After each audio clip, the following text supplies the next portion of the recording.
Is it recording? It is Yes. Okay. recording. Okay. You did it. We're on camera. We are the messy part. No, you're one. Oh. I don't know peace sign. I'm two. One. Messy number one. Messy number two. Nice to meet you all. Welcome. Welcome. We're learning how to look at the camera. This is our home videos that probably in 20 years, these will look like really old cameras. Yeah. This is a really nice and very expensive, very new camera. So it's Yeah. really quite We're working with like $1,000 here. yeah, a little more low key because that Yeah. let alone. Exactly. Yeah. All right, so what do you want to say to our audience? Our lovely friends. I really hate being on camera, but I want to get better because it's important for what we're trying to create. What are we trying to create? Community.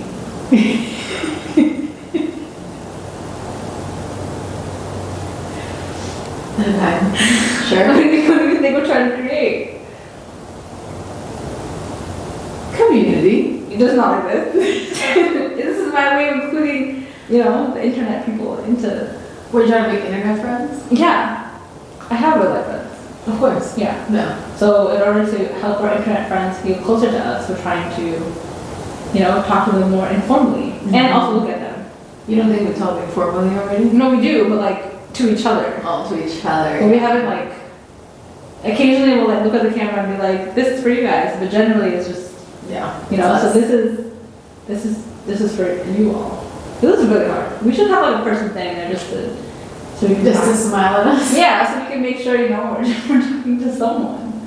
I know. We're talking to each other. Right, but like, Yeah, but okay. we're there. It's- We're right there. yes. We're not here. We're there. It's very meta.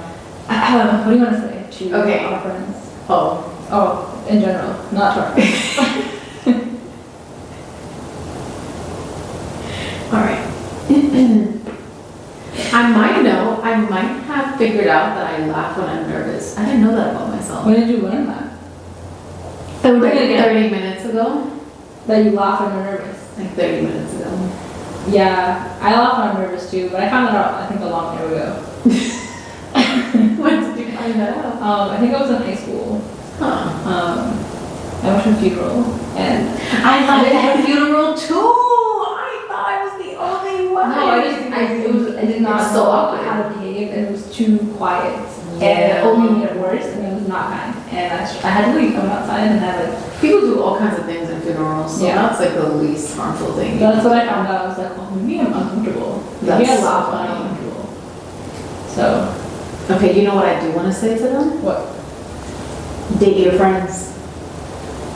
Date your friends. I agree. Date your friends. It's so much more fun. That's our philosophy right now. Yeah. Take them out, and not just to dinner. Don't be a boring dater. It's true. It's like even in romantic relationships, it's like all we're gonna do is go to dinner because it's a special day. You're boring. Figure it out. Do an activity. Yes. I'm an activities girly. Yeah, me too, for dates. Yep. Me too. I like going to the arcade. I like going to get ice cream. I like going to the museums, the movies. I do like going out to eat, don't get me wrong. What else can we add? Archery. I've never done that. People go to archery. I've never Like, done that. there's like axe throwing. Yeah, that's cool.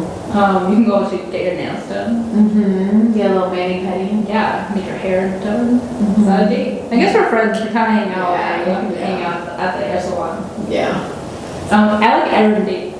I like errand dates. We're grown up, so you have things to do. It's kind of nice to have somebody for the ride. I wouldn't consider that a date though. It Like could be. every time I go grocery shopping, I'm on a date. Not every time, but I think if there's some intention behind how you do it and like what you're like, if you can make it into a date, like add an activity to it. So like, we're both gonna pick 5 things you want to make for dinner. I can tell you what it is, and then we're gonna meet at the line and buy it, and then you surprise, So it could be a date. I kind of like that. You're very creative when it comes to activities with others. Yeah, I think there's a way to make something more special, even if it's like a normal activity that you do. Yeah, like laundry, hate it, very boring, but you can find a way to make it fun. I could give you too.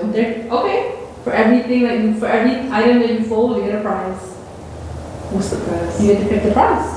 I like that. Yeah, easy. Give me ice cream. See, there you go.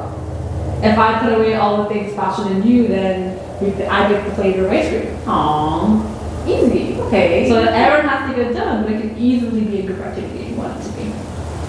Maybe it could be like a dating advice coach. for other people, not for my relationship, but like No, you do it well in your relationship. Thank you. Yeah. yeah. Thank you.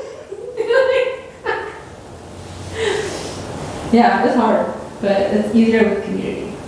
That's also a philosophy. Mm-hmm. Everything that you think is a problem that's just yours, tell another person. And trust and believe. You'll quickly realize one, it's not just you, and probably they can solve it. Or they can listen to you. And that's enough. I mean, sometimes listening to you might actually solve it. Yeah. That might be all you need is someone to just, hear you out a little bit. Yeah. Because people's advice. Yeah, some people, It's not everyone you go to for advice. that's true. And also, don't offer advice you're not asked for. Because people don't ask you. That is not your business. You can listen, you can offer a shoulder. They don't ask you for what you think should happen. You can either ask, do you want my advice, or you can just listen. I'm really bad at that. You're bad at what? At that. You just can offer advice unprompted. Yeah. I feel like I learned the hard way not to. I think I'm better. I mean, I still do it now, but I think when I was younger, I would do that, and people would come back and be like, I did what you told me to do, and it did. And I'm like, whoa. I just keep my I give you mouth a shut. right. So I was like, I learned. I was like, okay. I was like, from now on, I'm gonna ask. Do you want advice? Yeah. I guess what I'm bad at is I don't always ask people, do you want to vent right now? Do you want advice? I kind of just always listen. That's always and ask questions. Yeah. So I don't necessarily even give advice. I just ask questions that sometimes are leading. That's okay. But That's different. that's how you coach somebody. Yes. Yeah. So I think it's different. I think that's. I don't think about it then. Because I think doing that feels like a kind compromise of the two. Yeah. Like I think it's awkward to ask someone like, you want to vent right now? Or you want advice? I just think that feels like therapy therapy talk. It is therapy talk. Yeah. Yeah. I think when I say like giving advice, some people's advice is like, here's what you should do. Mm-hmm. I think that kind of advice is dangerous because like you don't know people in such situations. Like, and I think it's hard to insert like a next step in someone's life that you are not going to be like responsible for consequences of that action. So that kind of advice. So like leading, like make this decision or not this decision. Those, I'd be wary of. Yeah. People ever stop being awkward? No. It's in my DNA. It's in my DNA. I think it makes life a little bit easier. Yeah. Maybe not easier, but a little bit more fun. I agree. I have a question for you. Another question. You always do. It'll be an easier one than the ones you've asked so far, I would say. Oh, go ahead. Why the messy part? Why the messy part? Why do we call our podcast the messy part? The first thing I thought about was because the opposite of depression is expression. Facts. The opposite of depression is expression. And I'm not the first person to say that. I do believe in that though. And why the messy part? Because we need to talk to one another and we need to process with other people. And we need to allow other people to see us work things through. And we need to be witnessed in that process. And we need to say things out loud. There's a lot of things we need to do. A lot of things. Does that I think that's a great summary, yeah. I think the only thing I would add is like the alternative to be messy is trying to do everything correctly and that does not work. Oh yeah. So. I mean, we're recovering perfectionists. Yes. We're recovering perfectionists. It's really quite a long journey. And that we will probably be on for the rest of our lives. Maybe the next like 2. And honestly, I'm okay with that. Yeah. No. So messy gives you room to try and come back to center and try again. Any other way, at least that I've tried, only leads to more anxiety, more depression, less expression, more isolation, and just like lack of community because you feel like you're just wrong all the time. So and it's really hard to walk around the world and think that you need to have everything figured out. That's a certain level of expectation that a lot of us have of ourselves that just creates so much more chaos and Yeah. so many more problems. Yeah. And so even saying out loud, I'm actually being messy right now, and that's okay, is a way to just dilute that feeling of needing to have it all figured out. Yeah. I remember the first time I decided that my new pathway was mess. Was in college. I think out of perfection, so I was recovering on. I wasn't recovering then. I was definitely deep in my desire for perfection. I was failing pretty miserably. Maybe I was depressed. Who knows? Maybe. I was participating in escapist activities. We should define some of the we should define. In our next episode of this short form, we will talk about some of the language that we use that is kind of coded for some other things. But for today's episode, in that time in my life, I felt like I couldn't ever make a decision on anything, so I just didn't make any decisions. Which just means that my life was super boring. Which means that you also made a decision to not make a decision. Right, I didn't realize that was a decision. You know, I was like, I didn't make a choice, so I made no choice, which means I made no choice. You know, I wasn't ready to accept that that's also a choice. Mm-hmm. So I was investing in my misery. Pretty, you know, I was pretty much only investing in my misery, and you know, made me really poor, like emotionally and socially and spiritually poor. Like I would not recommend that experience. But another thing we're gonna define later. Right, emotionally poor. Right, being emotionally poor. Yes, I like that. I think it just came to my brain. So yeah, anyway, back to my story. And then I think at some point I was like, today I want to try this. I have no idea if I'm gonna hate it, but I'm gonna decide to make this choice today. And I realized that no one else gave a fuck. That I was making decisions, and I felt super proud of myself. But everything else, like no one seemed to notice the very drastic change in me. So I realized that I was making all these problems for myself for no reason. So again, for real. So I started investing less in my misery, a little more in my joy. And that looks like choosing what you want to choose when you want to choose it. That also means changing your mind when you want to. And it's made for a very colorful life and less escapist activities. I'm actually present in my life now. wow. So, you know? And at 27, It's very young. You know what I mean? Like, I know I have some friends in my life, I have some people in my life who are older than me by a lot, who are still heavily investing in their misery. But they don't think they are. They consider it like life. I honestly think every person that I know that's older than me is in fact doing that for the most part. Yeah. Yeah. And whenever I try to ever speak on it to them, their response to me is that I don't understand because I'm not old enough. And I'm like, okay. We all got one life. We all got the same 24 hours. Spend it better, happier, with better community, hopefully. Yeah. I don't know if I chose to be messy or I just kind of fell into my own mess.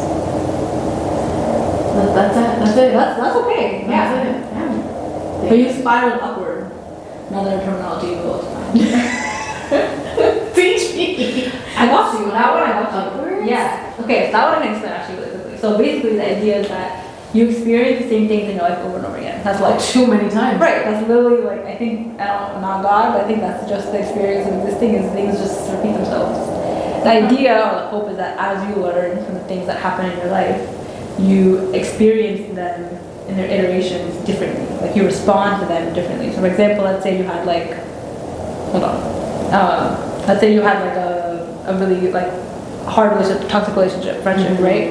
And somebody that ghosted you, or they're mean to you, or they excluded you, whatever it may be. That's one iteration. Let's say you, in the time between that experience and the next experience, worked on yourself, like had more confidence, like figured out some of your internal work. When you come across that same scenario again, you don't respond the same way. But the scenario didn't change, you did. I like that. So either you spiral or you spiral up. The situations don't change. Spiral upwards. That's the goal. I like that because I think even now, or less so now, I felt like I was meeting Yeah, in your life. yeah, Yeah. I was meeting the same person, and what was happening within me when I was interacting with them was the same. It makes sense. So And that I means had that to you weren't acknowledge. spiraling up yet. You were probably just spiraling. So every time you come across it, you have the option to stay in the same ring or to experience and then move yourself up the ring. I like that. Yeah. Okay. I don't know if that's real or not, but it made sense in my brain. It made me feel better about my life. So When did you learn this? I don't know if I learned it or I stumbled into it, kind of to your point. I think like I realized that everything that was happening has happened before. I was like, I've been literally here before, and I have done exactly what I'm about to do before. And I either can, because I have some autonomy and I'm trying to invest less in my misery, I can, in fact, make a different decision that might be worse or better, but it'll be different than what I did last time. And I noticed that when I did that, I was less attached to the result of that situation, whatever it was. So it made it easier for me to leave it and like Just move forward in a different way. yeah. So now like if that situation comes up again, I have a lot more tools. Yeah. And I have my historical. I have me from like 5 years ago to be like, Linda, don't do that shit again. Like, how would you have responded then, and is that how you want to respond now? That takes a certain level of mindfulness and self-awareness. Yeah, and in some places in my life, I definitely just go like this, and I act the same, and I do the same stuff, you know. But like I would say, like for example, like in my current relationship, like there's conversations that I've had in my previous relationships that have gone really differently. But for me, now that I remember those conversations, I remember how they went and where they led to. So my response in those same conversations now are really different. I like that. And it might not mean that the person responds differently. I don't know, they're a new person, but I know that I've moved. It's called growth. And you know, it could be stagnant occasionally, but sometimes Go up. that's why I said one thing I value earlier was growing pains. Because growing pains is what show you that you've spiraled up. Or like, oh, I could do the harder thing right now. And like, you know, maybe apologize for my behavior. I don't really want to, and it's not what I've done previously, but I'm older and wiser now. Hey. So I'm gonna act on that. Act on that. Beautiful. Sometimes. Because again, we're not perfect. So, our last takeaway for you is stay messy always and stay in community. stay in community. Let's see what it sounds like. All right, bye. Toodles. Really hope that worked. Yeah, that was 18 minutes.